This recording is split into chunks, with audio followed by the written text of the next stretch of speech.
কিন্তু তাহাজ্জুদের নামাজ পড়লে আল্লাহর সঙ্গে আপনার একটা বন্ধুত্ব তৈরি হবে।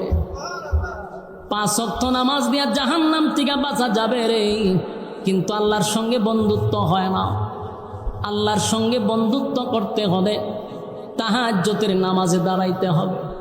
তাই আল্লাহর হাবিবকে আল্লাহ বলেন, ইয়া আইয়ুহাল মুযাম্মিল কুমিল লাইলা ইল্লা কালিলা, বন্ধু আপনি রাতের নামাজে দাঁড়িয়ে যান।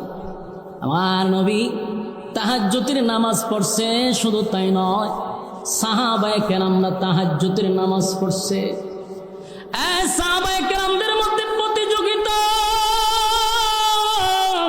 নামাজ নিয়ে প্রতিযোগিতা হইতো গো, নামাজ নিয়ে প্রতিযোগিতা হইতো, কে কার আগে তাহাজ্জুদে দাঁড়াইতে পারবে।